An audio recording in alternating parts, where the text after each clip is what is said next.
Hello. Well, today I want to talk about a film that is 40 years old. Um, it's a film I really enjoy and of a certain genre I don't really talk much about. And that film is Raging Bull. Um, yeah, I haven't talked a whole lot about sports films. It's interesting. One of the earliest films I talked about was Moneyball. Of course, that's a baseball film. But yeah, but this film is boxing, um, and honestly, I think of all the sports for to have a backdrop with, regarding films, I think boxing is usually the best of them all. You have Rocky. That franchise is iconic and beloved. Um, there's also other films like The Cinderella Man, The Fighter, um, and of course, Raging Bull. There's so many others too. Not just those, but those are just some that come to mind that are very well done, well executed. Um, and I don't know why. It's interesting since in terms of sports that I've watched, I watched basketball, baseball, football, American football, some not soccer, which is what we call it here. Um, I don't really enjoy boxing, though I do know various things about boxing when it comes to like uh, TKOs and certain uh, body hits and what those are called at certain things. But yeah, it's interesting how a sport I'm not really much of a fan of, I think is like the best kind of backdrop if you're going to have sports in a film. I've just often found that to be quite interesting, for me at least. And of course, made by Martin Scorsese, an incredible filmmaker, uh, starring Robert De Niro and Joe Pesci, Cathy Moriarty, I believe. I have to, of course, it doesn't say. Wait, yep, Cathy Moriarty. I thought so. Yeah, this film uh, won De Niro his Best Actor Academy Award, and he's never won another Oscar since. Obviously, he's been nominated, but this is the last Oscar as of now he has received. Um, yeah, the film is about Jake LaMotta and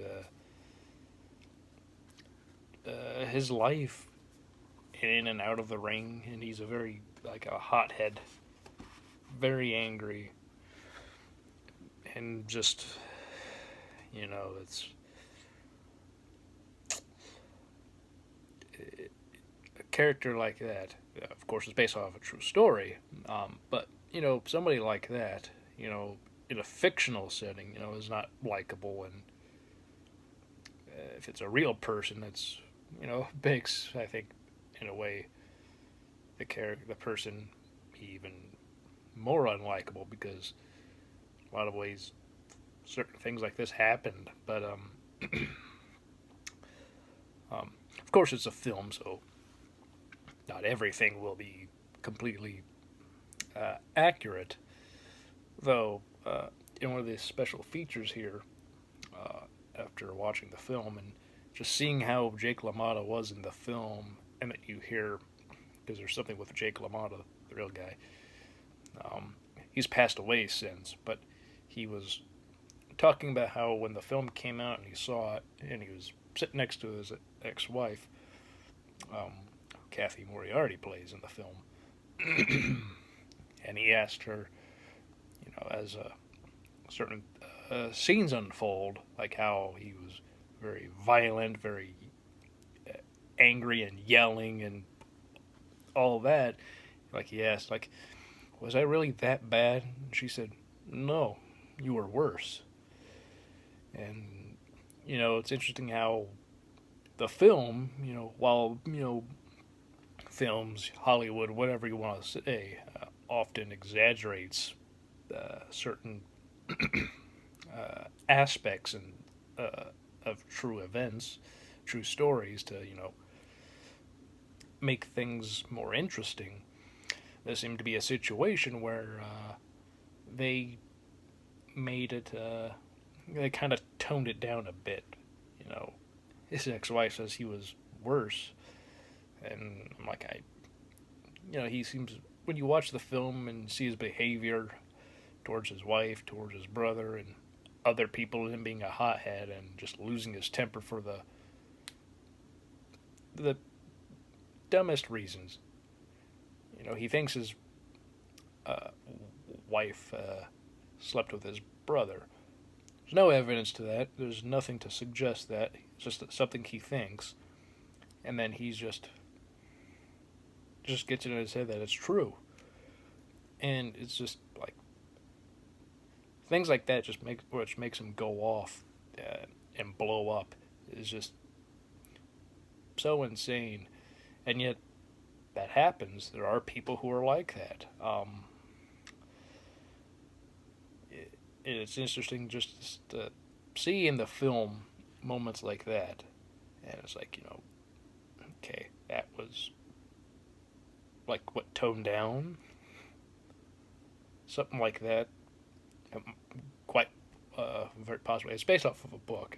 I have not read the book that Jake LaMotta co-wrote with somebody else, but yeah, I'm just like, it's quite interesting. And Martin Scorsese didn't want to make this film. I'm sure many people who have seen this know that, but he's not a fan of sports. When he was a kid, he never got into sports, and again, he had asthma as a kid, so even if he wanted to play sports at any time and hang out with his friends and do that, because of his asthma, he wasn't really able to. So he watched movies and other things. So things like sports never interested him because he never played them as a kid. And he thought boxing, no, it's not interesting. That it's just a couple of guys beating each other up for rounds and big whoop. Who cares? And Robert De Niro really loved the book and kept pushing for Scorsese to make it with him as the lead, because at that point, did Main Streets, did Taxi Driver, did New York, so they were a good team, and he wanted to make this film, and he thought Scorsese was the best person for the job, and he was. And so he eventually said yes, and I'm glad he said yes. Of all the films of Scorsese that he's made, this would definitely be in the top 3 for me. Maybe one day I'll make a list of my top favorite films of Scorsese that he's made that I really enjoy.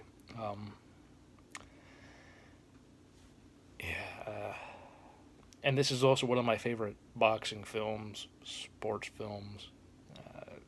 It's just really incredible. It's a fantastic movie. I remember showing this to my mom, and she also saw Taxi Driver, and she said she prefers Raging Bull over Taxi Driver, yet prefers Travis Bickle over Jake LaMotta, yet a big reason she prefers Raging Bull more than Taxi Driver is because of Travis Bickle. To her, he's a very disturbing character, but in the film, when you watch it, you understand why that is. I just found it funny, and how my mom thinks De Niro's character in Taxi Driver is better than his character in Raging Bull, yet it's because of his character in Taxi Driver, that she prefers Raging Bull over it. But Joe Pesci is really good in this film. Cathy Moriarty, I mean, everybody. De Niro obviously is incredible. Um, Again, one Best Actor, but as I mentioned when I got the Criterion version of The Elephant Man, I think you know De Niro, while rightfully deserved the Oscar, I think John Hurt did too. So yeah, that's a situation where I wish they could tie, but you can't tie anymore. There was a time where that was allowed, but no more. Uh, I do think this film deserved Best Picture and Director, though Ordinary People is a fine movie, but I prefer this film more. I think this is just a better movie overall in so many ways. I mean, in a way, I'm just sort of scratching the surface of how this movie is really,